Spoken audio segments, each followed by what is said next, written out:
I don't know if it's as good as Stephen Piercy coffee, but I'd imagine it probably.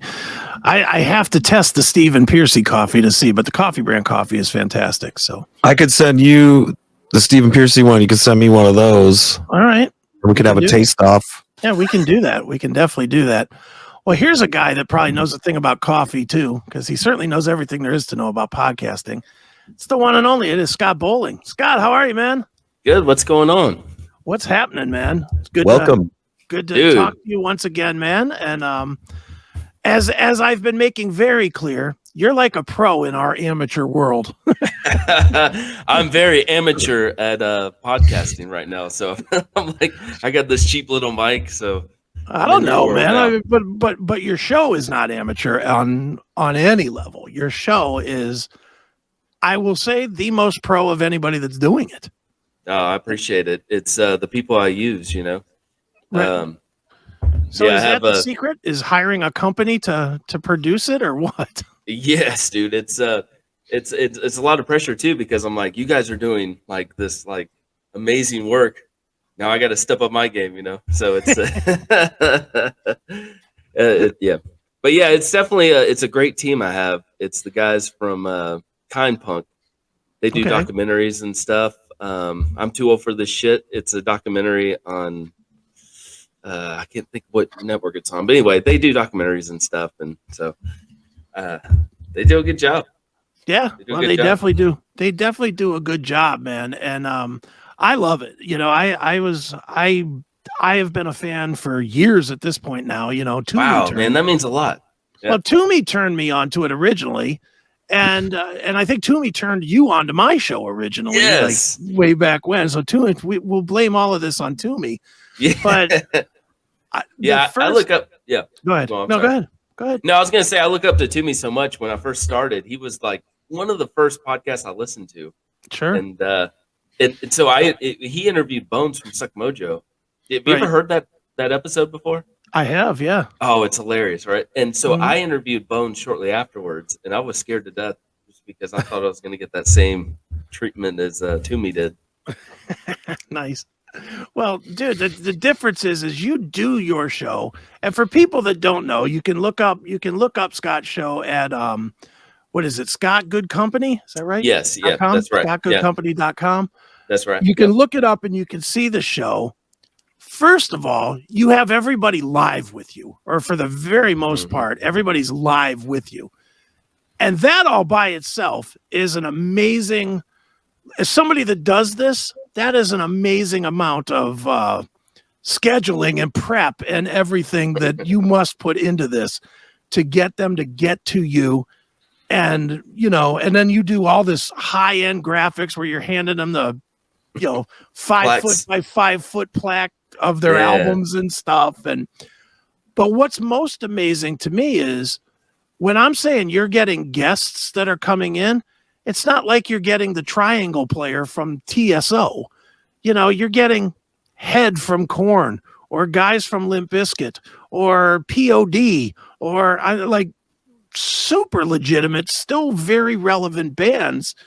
You know, is that, I guess the question, I don't want to just say, well, how do you get them? But, you know, I guess that is my question. Because I know how hard it is to schedule the bigger name guys. You got to go through 18 hoops to get them. You know, so the best, I got lucky. I mean, really, it's luck. I interviewed Mikey from Islander, and little did I know he was friends with, Brian Welch from Korn. So he kind of mentioned that. Oh, yeah, I went on tour with them, and I said, I would love to have any of those guys. Kind of wishful thinking, just saying that out loud. Sure. He's such a solid guy. He hit me back and said, "Yeah, I think Head will be on your show." And I'm like, "Wait, what?" I was just kidding. Is this real? And so really the best way for me to get people like that is just, it's, once somebody has a good experience here, and then they can tell people they know, and that's easier than me just going on social media and be like, "Hey, will you be on my show?" Come to my basement. It's word of mouth though. That's really what helps me out. It's, just getting lucky. And then I try to make even the littlest, not the littlest, but the smaller interviews I've had, I try to make them all, I got food, drinks everything they need, and then they just tell their friends, and they tell them, yeah, it's kind of a snowball, you know. I just got lucky with Brian Welch. I mean, I have so many stories with him. It's when he first got here, he was a little creeped out the first time. He's been here 3 times. Right. The first time it was weird because we didn't know him, he didn't know us. It was like, hey, and he had a good time. Nice. Would you have any interest in having Stephen Piercy's guitar player there? Eric. Yeah. Eric, what's up, man? What up? I definitely need Eric on this show. There you go. Hey, you know what's funny is I was thinking about this today. Is the singer from Bobby Blotzer's Rat Experience, Joshua? Right. Joshua Allen. Yeah. Yes, he grew up. I mean, not grew up. He used to live right down the street from me, and we hung out all the time. Oh, that's awesome. He's very talented. What's he up to, man? Nobody knows where he's at. Last I heard, he was in Vegas, you know, with his wife. But it's nuts because I saw him playing with Bobby. I was like, oh my god, it's weird when you grow up with somebody. You just check and you're like, wow, he's in Rat now. But yeah, he's super cool guy. He did a great job, and with that, as we all know, and it's a shame that he got treated kind of like crap. That could have probably went on to actually work out for them, but. Well, how do you get treated like crap? Was he like a punching bag kind of thing? Like no, I think it was more financially because there's no way that they would have come close to pulling off the Rat Experience there that they were doing. Where basically, I don't know how much you know about the backstory, but initially, Josh was in the Sin City Sinners, which is a cover band in Vegas, and they had Bobby Blotzer just appear with them one night as a guest to play drums, and Bobby was so impressed by Josh singing the Rat songs that he went, you know what, I'm going to start a band. I'm going to be the Bobby Blotzer Rat Experience. Right. And they went and played it, and surprisingly everyone that saw it went, well, that was pretty good, you know, and you couldn't knock them for that. And they were playing and everything was fine, but then he just went off the deep end and just started calling it Rat without getting any legal, you know, justification for doing it or whatever you call it. So that proceeded to just cause all these, you know, legal problems. But in the meantime, they were getting very big gigs using the name Rat. That finally enabled them to get big shows that were actually paying pretty well for Bobby Blotzer, who was taking most of the money. So if they were getting, I don't know what numbers they were getting, 20 grand, 30 grand, he was keeping it and just paying these guys a couple $100. Yeah, that sucks. Right. So they're playing these big shows and everybody's going ahead with it because it sounds so good. But it was really because the guitar player was really young and good that Bobby got, and the singer nailed Steven, which was really surprising because nobody has ever done that. Yeah. There's nobody that sounds like Steven. Not that he's a Pavarotti singer, but just for some reason, nobody nails the Rat thing like Josh Allen did, which was really strange. But yeah, it's a shame. So Bobby was, you know, treating those guys like crap, and I guess paying them like crap. And at one point they were just like, man, you'd have nothing if it wasn't for us up there delivering the goods, you know. And one by one they all just jumped ship, and once Josh left, that was it. Yeah, how do you sustain something like that, you know? Paying people like crap. Well, our buddy Chris can tell you, our buddy from the show that does the theme to the classic metal show, who is a fantastic singer himself. Chris, his name Shawn is Nichols. Shawn Nichols. Mm-hmm. Shawn Nichols was the last guy to jump on board with that, and that was just when the ship was just gurgling. You saw like the mast of the ship going down in the water, and Shawn Nichols was right on the top, very top there, just oh shit, and then that was it. Shawn had the interesting, I'll say luck, but I guess lack of luck, of not only did he jump onto that ship, but then he jumped into the Quiet Riot ship. Wrote a record, he writes a record, he records the record, and then they fired him to bring in James Durbin and re-recorded all of his vocals with Durbin on songs that he wrote. And that went all insane. And then it was like this, it was nutty because I was kind of in the middle of that a little bit, and like in one ear, Frankie Banali was threatening lawsuits. In the other ear, Sean was saying, fuck you. I'm going to put these things out here. I'm just going to put them out on YouTube. I have them too, and they're my voice and they're my songs. I wrote them. So I'm going to release your album that you already signed with Frontiers on YouTube. So it was a mess. Oh my God, it was a mess that somehow, I don't know how they resolved it. I never asked, but oof. I was like, I'm glad I'm on this side of it where I can just say bad things and then walk away. I love I'm a fan of your guys' show. I love the dynamic between Chris and Eric. Oh, and great. Yeah. And I remember Chris saying something about Eric, you were wanting to do a podcast. And when I heard you say that, I was like, oh, I wonder how this is going to turn out because everybody wants to do a podcast. And I was pleasantly surprised. I mean, it is really good. I really like it. Well, thank you, sir. I'm surprised it's really good too. Hey, Eric, turn your speakers down just a little bit. Okay. Because your speakers are definitely humming back to me. But well, Scott, let's talk about your show for a little bit before we talk about podcasting in general. Sure. You mentioned it. You do your show, from your basement, but it's definitely. I don't want people to have the misconception that it is a knockoff Wayne's World type thing. It's a very, very high end looking thing, and you clearly spend a ton of time not only crafting the look but also crafting the interviews. I mean, you obviously spend a ton of time researching and getting the graphics and the graphical pieces to match the research that you've done. Talk a little bit about how long you have to spend to put out each episode, and just putting it together, because your shit's like a TV show. It's not even like a podcast. Wow, thank you. It really is. I mean, I honestly could easily see you going to Access TV or Tubi or somebody and saying, "Here's my product, pay me." That would be amazing. Yeah, that would be the goal, definitely. It's a process and it's a passion thing. Where to start? That was a good question. So, if you watch my interviews, I call them props. So each album, I hold them up and say, "Hey, your next album." We kind of go through each album.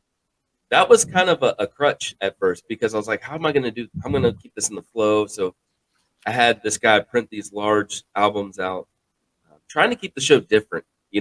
How many YouTube shows you see where a guy pulls out his own little prop blown up of the album? So that's different. Also, I've, like you mentioned earlier with the plaques, I've started giving artists these awards. And here you go. You went platinum in my basement. So here you go. Here's a gift. This was all passion stuff. It wasn't like I'm going to do this to blow up the channel. I did this because I don't know. It's just something like I grew up listening to these people. Yeah. Anyway, I got in touch. I had, for the first year of doing the show, it was just me and this other guy named Dustin, and we worked for a year. And I interviewed Mikey from Islander, which I mentioned earlier. Right. And when he showed up, he brought his security guy with him, which was Nathan Mowry. Nathan lived in Atlanta. He brought security because, hey, this is this guy's basement. So when Nathan showed up, but that's a legitimate concern, dude. It is, okay, yeah, man. It's like I don't know you. Yeah, it's like I don't know you, and you're saying come to my house. It's like, yeah, I might end up dead. I've watched a couple serial killer documentaries too. So when Nathan showed up as the security guy, I found out quickly that Nathan shot the Judas video for Posse. Okay. And I was like, holy crap, that's amazing. The guy I was using, I wasn't getting along with. There's a lot to that. But when he said that, I was like, I'm thinking about I'm gonna use this guy. So about a week or so later, I called Nathan up and I said, hey, what do you think about filming Good Company? He said, dude, that would be an honor. And from there, he had his own crew, and that's where it got really professional. Right. And it got, what's funny is that it's as stressful as you think it would be when you have lighting. We even have makeup. We have all these different things put in. that never really stressed me out. It was like a process, getting food ready, it was just like a party. It still is, right? Yeah. But doing podcasts freaks me out more. I don't know why, but when I'm doing the show, it's like it's mostly because I guess I'm in control of it. I don't know. And when I interview people, they're comfortable because I already talked to them about what they like to eat, what they like to drink. So when they show up, it's just like it's all about comfort. It's like, hey man, don't call it a basement, call it a studio, I guess. But right. I try to make everything smooth. Well, and dude, I mean, I've got the interview that you did with Lord Nelson from Stuck Mojo on the screen here, and I know, I obviously have Lord on my podcasting network, and when he did your show, I know he called me like the day he got home, and he's like, "You're not gonna believe this fucking show, dude." And I was like, "What?" And he's like, because like you guys were like sending me little clips too from the place, you guys had cut me a little clip.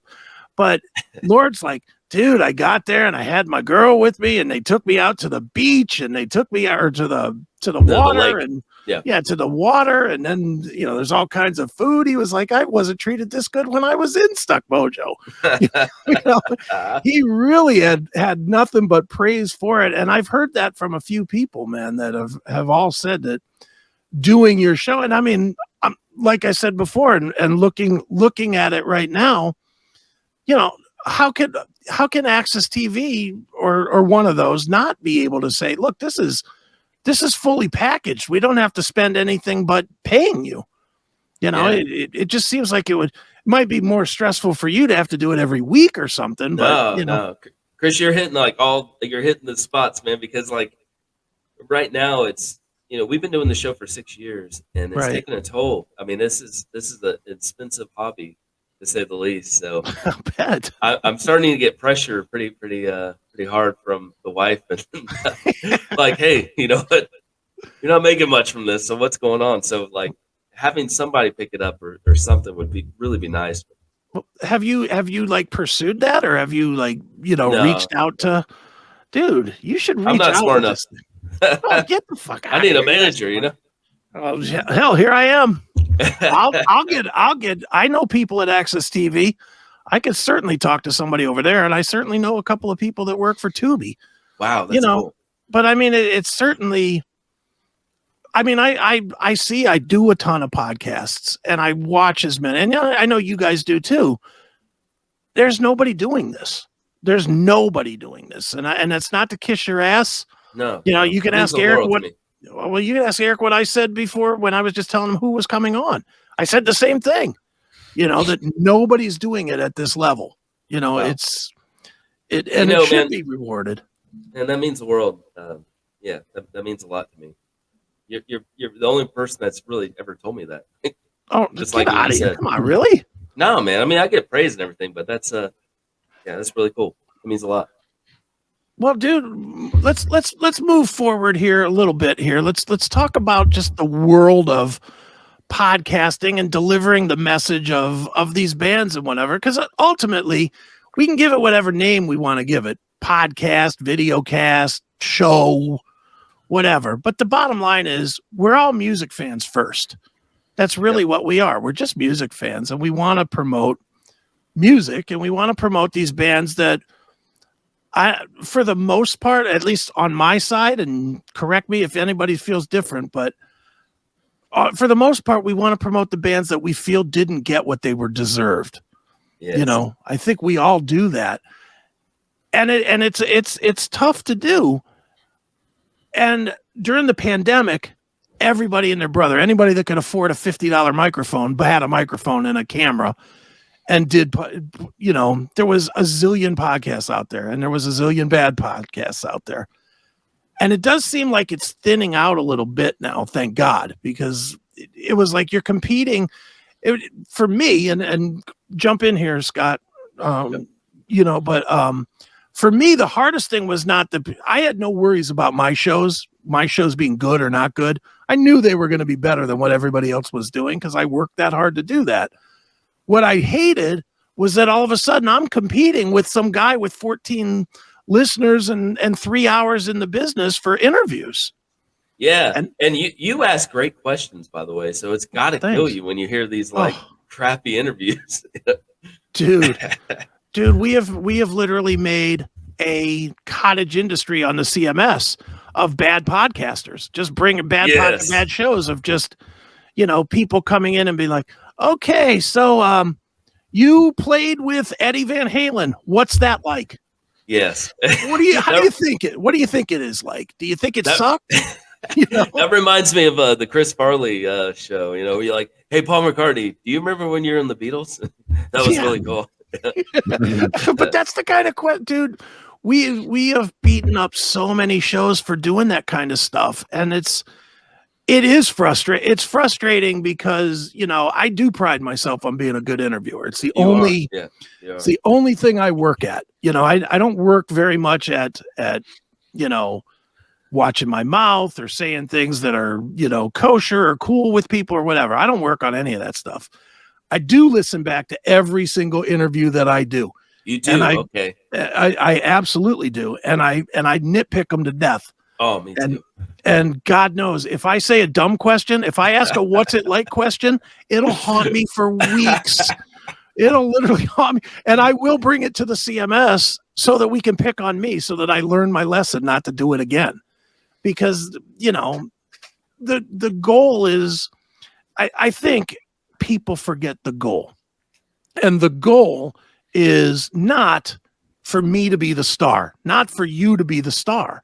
The goal is to get the star to talk about things that everybody else is afraid to ask or just doesn't ask. I don't know that you got to ask hard, like afraid questions, but you just have to get personal, like everybody wants to, like we wanted to when we were standing outside the gate waiting for bands to come out to the bus.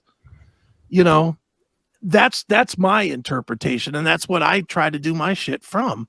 So how do you become not I'm thinking of Eddie Trunk right now. How do you become not like get off like the I'm supposed to get recognized more for all the years I put into this?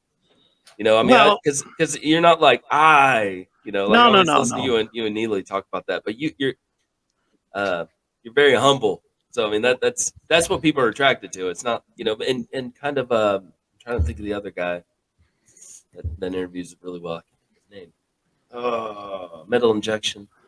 I know who you're talking about, but I know. He was on my show, Jose Mangan, yeah. Yeah, he's an amazing, humble guy. Yeah. So anyway, that's cool. That's a good quality.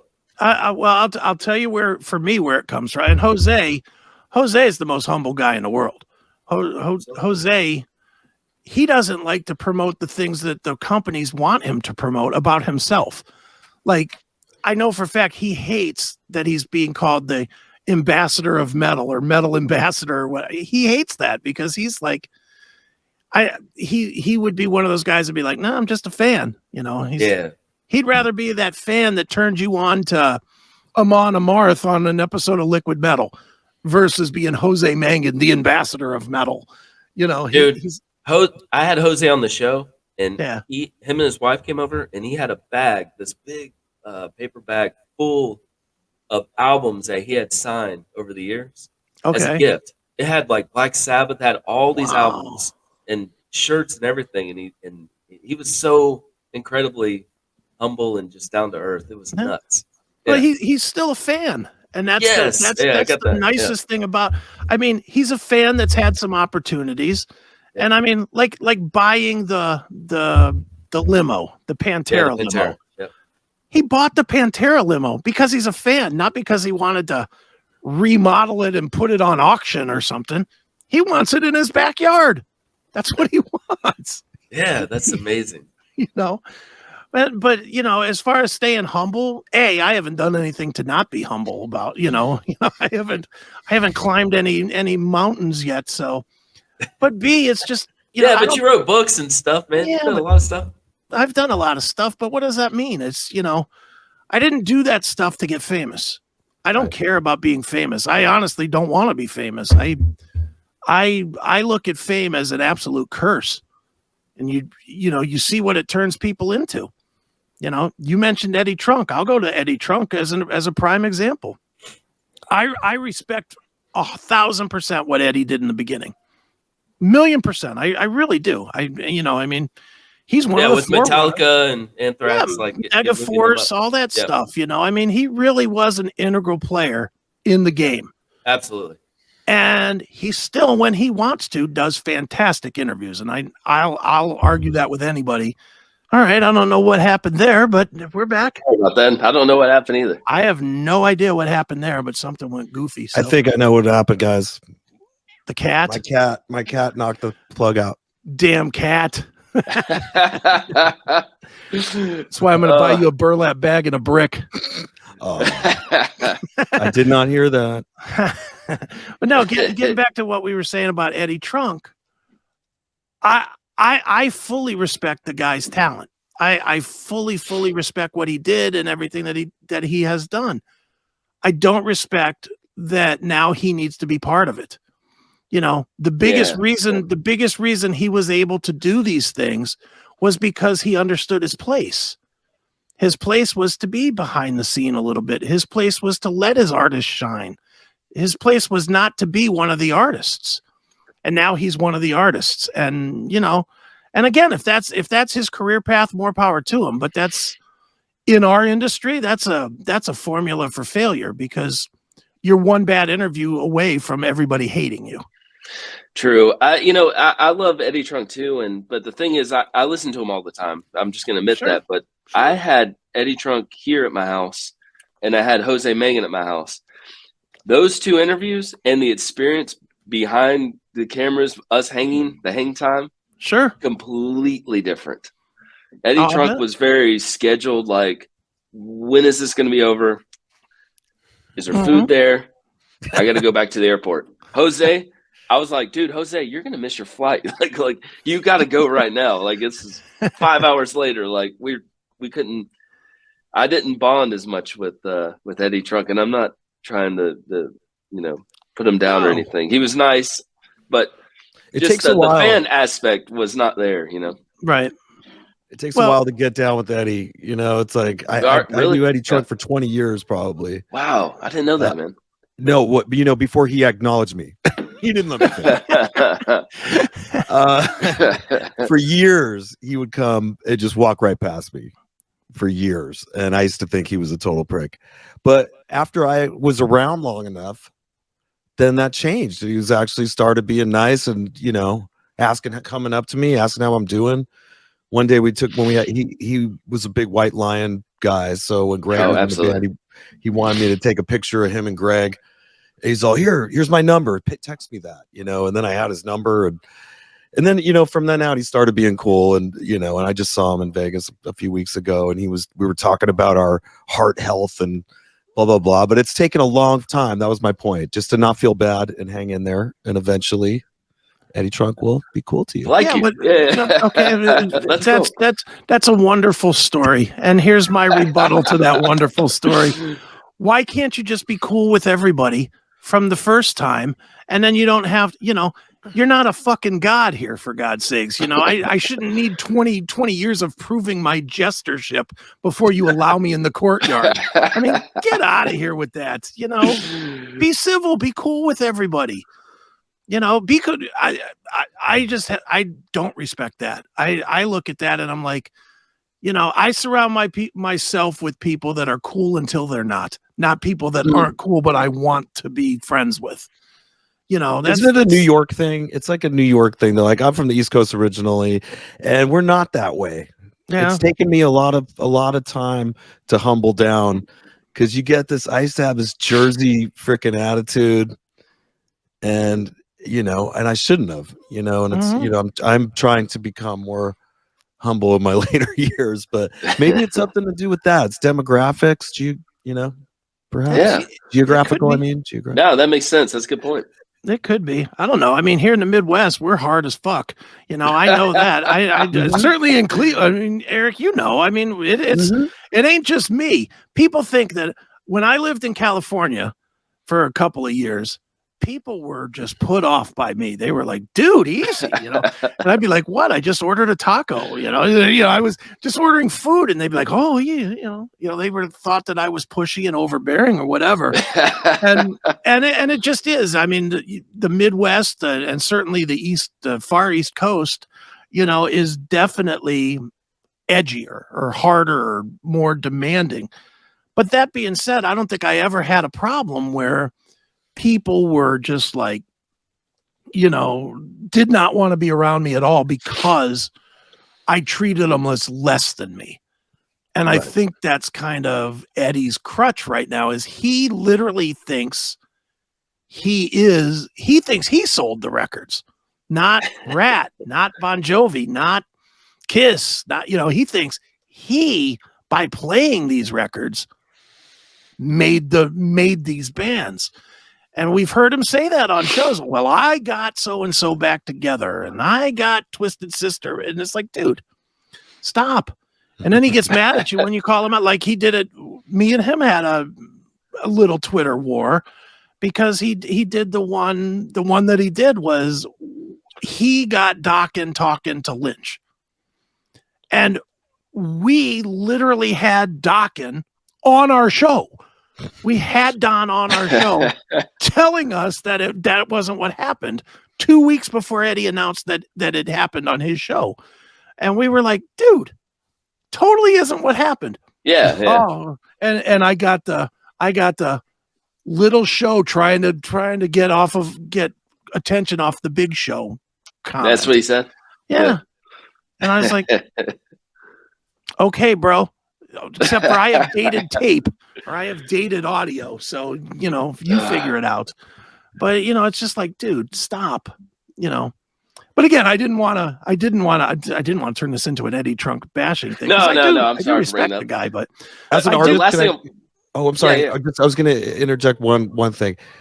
The artists like myself, we need Eddie Trunk and we need Chris Akin. Good point. To survive. I'm just saying that as a guitar player at Stephen Pearcy's band, we need both you guys to talk about us and to play us. And it should be that way though. Man. But it should be that way though. It should be a trade. It should be a fair trade off of, when Steven's doing something, Steven knows, or that you could get anytime Steven could call this show or obviously this show, but he could call Classic Metal Show anytime he wants. Yeah. And we have that relationship with every artist. Every artist I know has that relationship. It should be mutually beneficial for both parties. Of course. And when you're friends with the guys, you want to help them.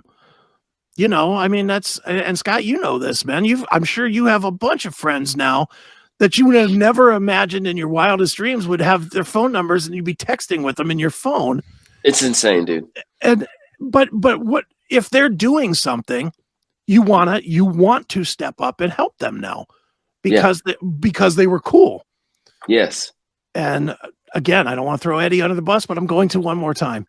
If Eddie Trunk hit you up and wanted to do something, you're going to be looking at it like, well, let me see what my schedule has to say. The same way he made you with, let me see if my schedule says I can stay here 3 more minutes. Okay, so let me ask you a question. What if you had Ricky Ratman in Eddie Trunk's spot? How different would that be? Because I know Ricky, he's been on my show. He lives 2 hours away from my house. Sure. He's a super fan too, Mm-hmm. How different would that be? Because he seems more connected. Like he seems like one of us, kind of like, I don't know. He does. Not one of us. Yeah. He does. And I've met Ricky. I don't know him, but I've met him obviously. And you mean like if he took the Trunk mantle, like or he ascended to it instead of Trunk? Well, if he was on Faction Talk and he had his own talk show, interviewing artists, I would definitely check that out, and I would listen to it every day. Yeah, dude. The biggest with Eddie Trunk is there's only one time. It's just Eddie Trunk. There's one guy. Yeah, that's it. And when Ricky was doing the Gimme Metal thing, I couldn't wait to watch it and listen to it. He had a show. He did the Headbangers Ball Returns or something. I forget what it was called. The Ball, I think it was just called. Yes, the Ball. Yeah, he did the Headbangers Ball. Yep. And I couldn't wait to watch it.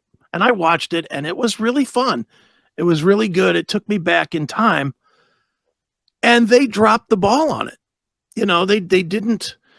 I don't know why they didn't continue doing it. I don't know. It's probably money. I'd imagine Ricky needed to get paid, and that's fine. You know, I wish somebody would make Ricky the right offer, because he really is still connected in the right way. And again, he does, you know, that's a great comparison, because he came up the same way Trump did. You know, he came up, you know, managing the clubs and, you know, working at the cat house and, you know, doing all that stuff. What is your cat doing over there, Eric? Jesus Christ. I don't even want to look. I don't even want to look. But no, Rackman came up the right way. I would love to see that. I think he would be excellent. The only place that Ricky might have a problem is that he's not stuck in the time warp that people want him to be stuck in. People would tune into Ricky Rackman to hear him talking about Queensryche and Rat. They would be very surprised if they talk to him and he's like, dude, the best bands out there today are Akercock and Amon Amarth or whatever. You know, he's very into like death metal and stuff. And I don't think people would be ready for that. But did you say Akercock? That's a band. Akercocke. Look them up. Right. They're a death metal-y type band. But well, Scott, Eric, are those cardboard cutouts behind you? I'm trying to figure it out. These right here. I was gonna. Those are actual guys. Yeah. Oh wow. Yeah, this is a hilarious movie from what 1978. Yeah. Airplane. What's it called? Airplane. Yeah. That's awesome, man. Yeah. He's got Airplane. Of course, I'm live at the Pantera. Cool. And of course, I'm live at the Pantera show. So. You have your. I got a Smash Mouth shirt. You see that? Nice. That's awesome. Yeah. Like you were saying, you have your albums. You whip out the big albums as your thing every show. Like I changed my deal every episode to match something we're going to talk about. And nice. The Southwest Airlines debacle is going to come up. So I decided to just go full Airplane and just make a cockpit here. There you go. Very nice. That's awesome. well, Scott, what are you looking to now with 2023, man? I mean, obviously you know, the way you do your show, I'm imagining you already are putting together guests for your show. So what are you looking at? Yeah, that's interesting that you brought that up. So right now, 2023 is going to be a little different because me and my wife, we're trying to save up a little bit more money because this thing's been going on for 6 years. Not saying I'm going to quit doing interviews at my house, right? But I'm looking at alternative ideas. I got some friends that have cameras. We're gonna we're talking about going and doing interviews on location, just kind of change it up, you know. Sure. You know, I've been doing this show for 6. It just feels a little redundant. Like it's like I need to change it up. Sure. And I think it would be cool to, like, if a band's rehearsing, maybe show up at the rehearsal and film what they're doing and then interview them. Mm-hmm. I talked to Rich Ward in Guardians of the Jukebox. Yeah. I was like, what if we just showed up and did an interview on your bus or whatever? And he's like, that would be amazing. And so kind of changing it up a little bit, you know, and that way, and saving money at the same time.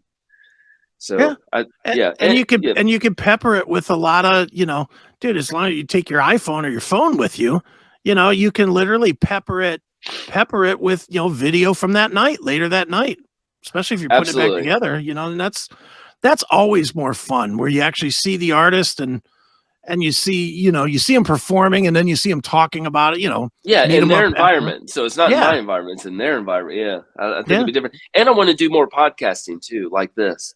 Okay. I think that would be cool. Kind of change things up a little bit. So 2023 would definitely interesting. Yeah. Well, dude, obviously if you need any of that help, you know, you certainly know where to come to ask, because I certainly have a little knowledge there. So absolutely. Yeah. Do you guys so I'm friends with Chris Sinzak and I've been to the Rock and Pod Expo a couple of times. Do you guys ever go? I have never gone. I am the worst at getting me to come out of anywhere. I do not like to travel. When I was in the military, I was the commanding general's bodyguard guy. and all we did was fly, like constantly.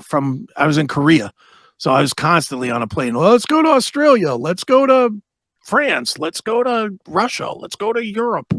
So I was literally every week for a year and a half. I was just on a plane.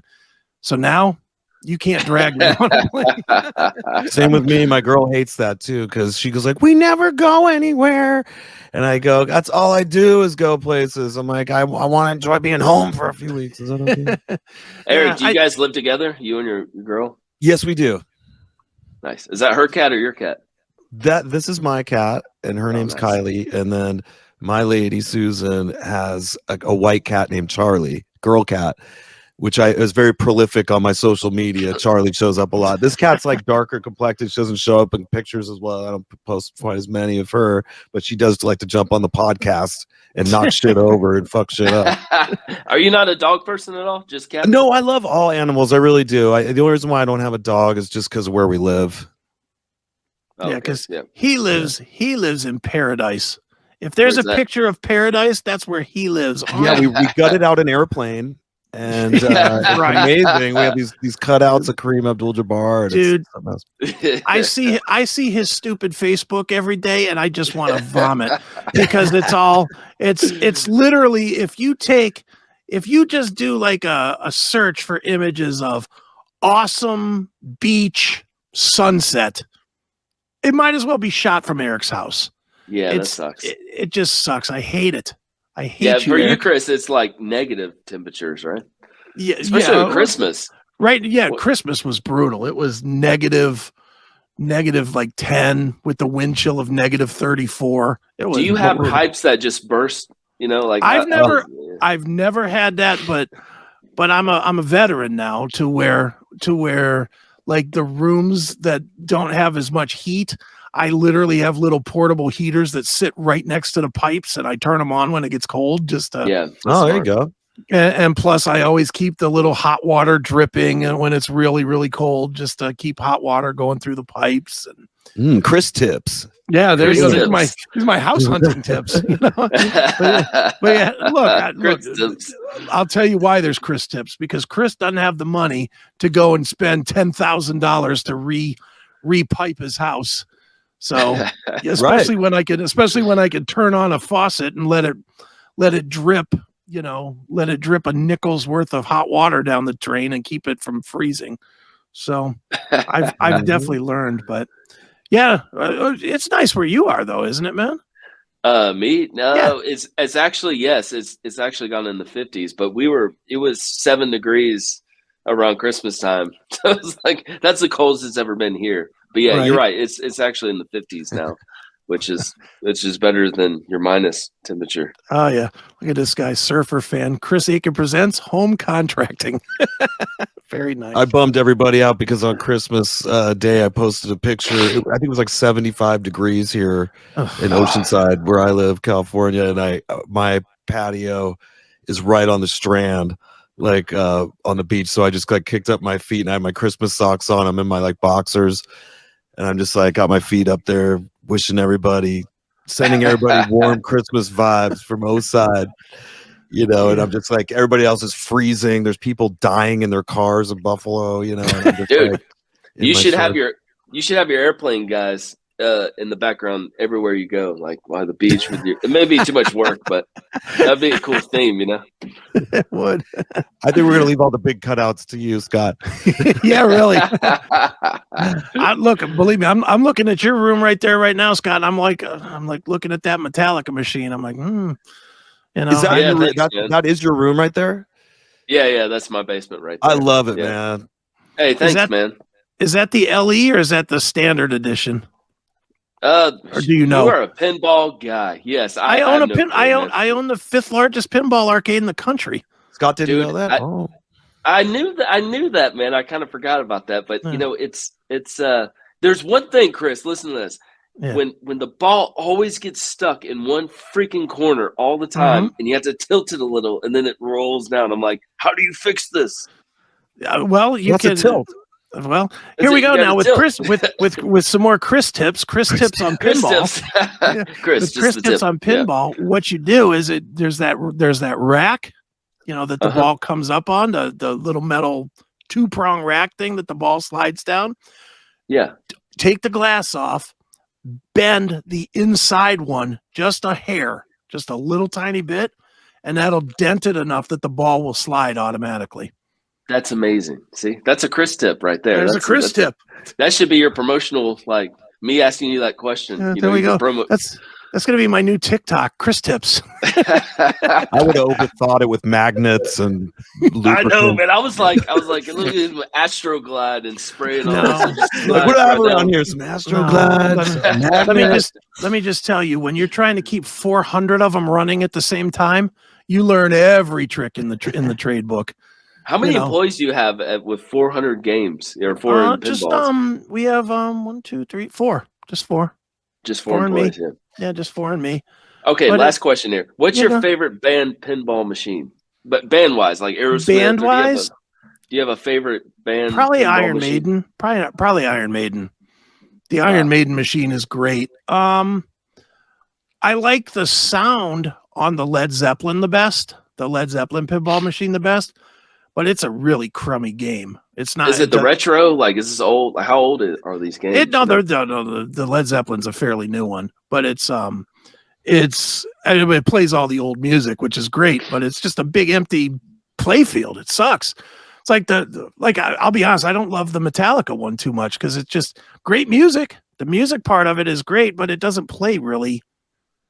It plays a little too slow for me. I like a faster, and I suck at pinball. Let me be clear here. I'm terrible. You're no Fonzie with the pinball. No, I'm no Fonzie. I'm definitely. I'm terrible at pinball, but I like the game to be fast. I like to play a faster pinball game. Do you guys have the Guns N' Roses one? Like, we did. We sold it. We sold it. Okay. Oh, okay. Yeah, we had it at one point. Dude, we've had them all. That's. Dude, if you're ever up this way, I'll take you out to Pinball PA, and that'd be cool. You won't believe some of the shit that's out there. Dude, we have one machine that there's only 4 of them in existence. What? It was a prototype. It's called Thunderball. It was a prototype in the 70s for pinball machines, and they made 10. It's a terrible game. The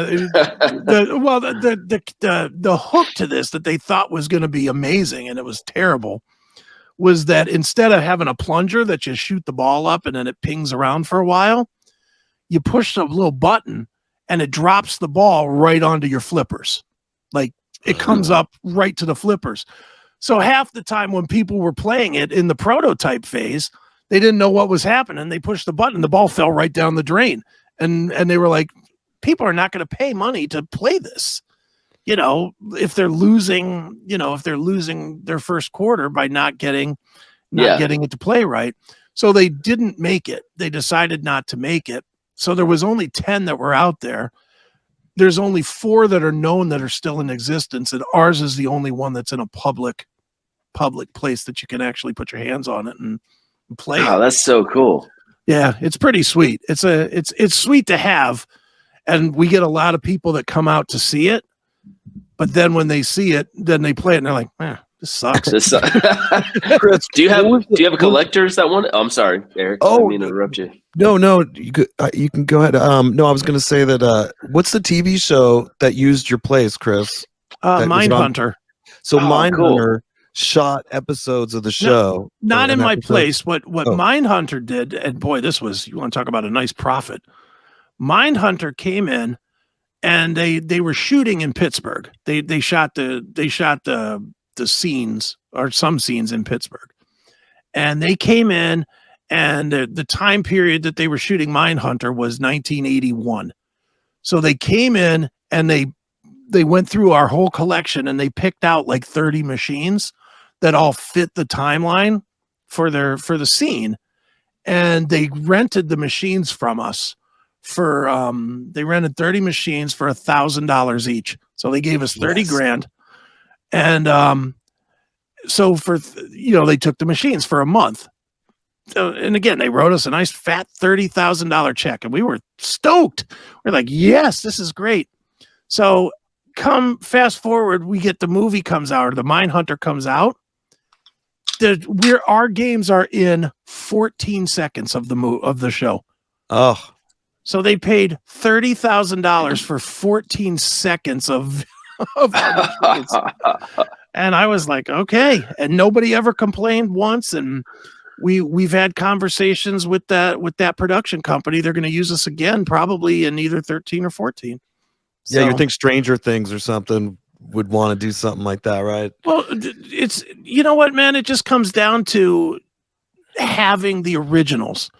You know, they could probably have gone and made boxes that looked like the originals, but they want it to be authentic. And collector guy, you know how movie guys are.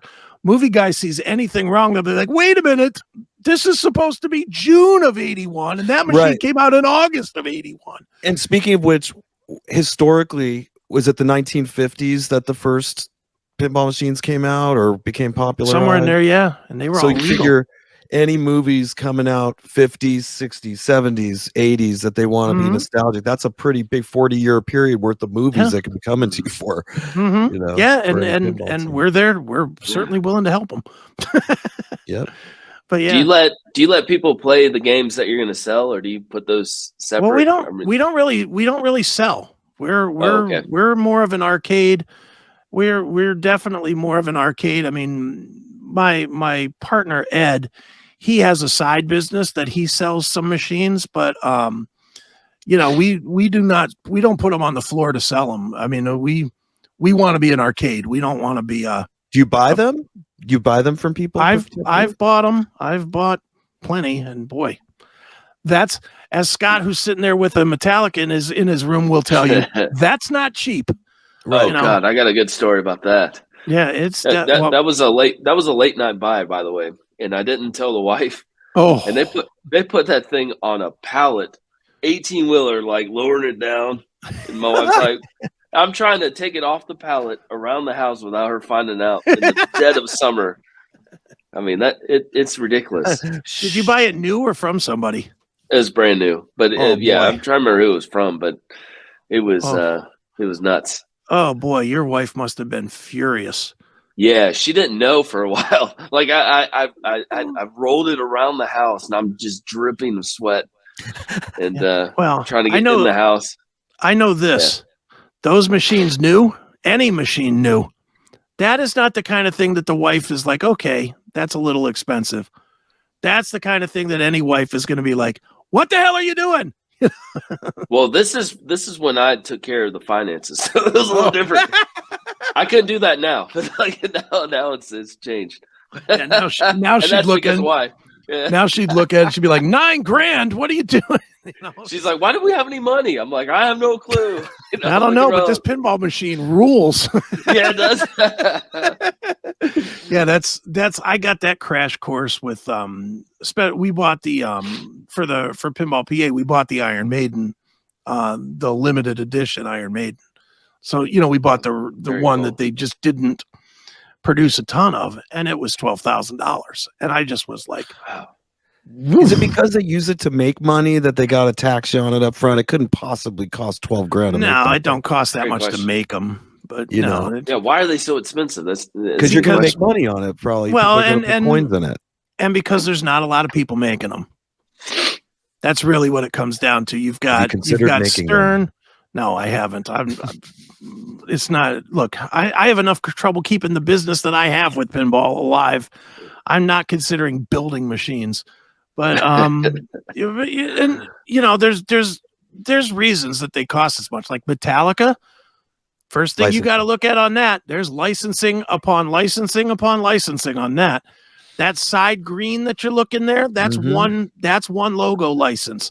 If you look at the top on the play face there's a different Metallica logo that has to have another license.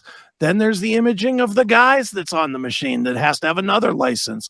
Then there's 60 songs, I think, on that machine? Oh, yeah. 60 songs. Yeah. Every one of those songs has to be licensed. That's before you build the machine. That's just when you have an idea. You have to do all that licensing before you ever drop a silver ball on a piece of wood. Wow. You know, I understand the cost. I certainly don't think that it's worth $12,000. maybe half would be realistic. What does a But slot machine cost? Do you think like a video poker machine or slot machine? Well, let's I say? can tell you what a video poker machine costs too, because I Okay. have a couple of those. All right. Those are about $3,500. Oh, okay. Those aren't too bad but then again, that's a whole different set of rules. You save on the buying of the equipment, but boy, do you get Hosed on the drilled. maintenance. You get drilled by the tax man for gambling. Right. That's a whole nother. This borough and this town and this city and this municipality, they all want their cut of every quarter that goes into that stupid thing. So where you live, you could potentially have someone play a video poker machine because of where you're located. Because a lot of states you wouldn't be able to do that unless it was like an Indian reservation. Yeah. Up in I mean, in our plaza, there's actually a place with like 15 machines or something in it. People just come in there and play, drop their money in and lose it. Don't tell Pearson about that. Nice. Well, dude, Scott, it sounds like you got a lot of great stuff coming in 2023. And obviously, if we can help in any way, I'm glad to help, man, because I love what you do. And thank you so much. I'm not just ass kissing. I really do. Every time you drop an episode, that's an hour of my day taken. Wow, man, that means a lot. Yeah. I got a couple more. Yeah. No, I just was going to say, I really enjoy what you're doing. And I think that fans of music, and especially the era of music that you cover, there's nobody doing it better. So you should definitely, dig in and learn about the bands that you want to learn about. So where should we tell people to go just to refresh everybody's memory? Well, first of all, I'm on all social medias. So if you go under Instagram, even Twitter, which I don't use that often, Facebook and YouTube, if you just go under Good Company with Bowling, Bowling, it'll pop up. Okay. And speaking of, like, we're talking about 2023, like going on location, it seems like to get Chris on the show, I'm going to have to go on location. Yeah, well, so, come on. I wish show me your house, but hey, you're on Good Company, Chris. We're talking about Chris's birthday, doing a Chris birthday bash because it might be the last year that he's here on Earth. So we thought we should all converge onto Pinball PA and just throw a big bash this 2023.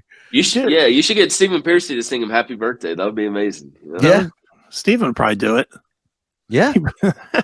He probably would. He'd be like, he would definitely come up. He'd be all amped up on coffee. Just, hey, brother, happy birthday, bro.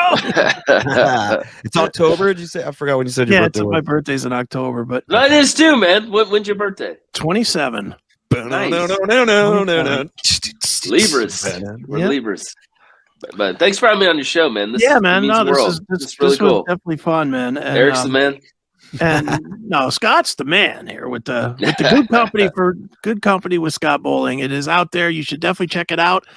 And dude, I think we're going to take a break here, and then we'll come back and we'll wrap it up with some airline hell stories from Eric. But Scott, thanks so much for joining us, man. And anytime, man. Doors always open. It was an honor. Thank you, guys. All right, guys. Well, let's take a little break, and we'll be right back with Chris Akin Presents.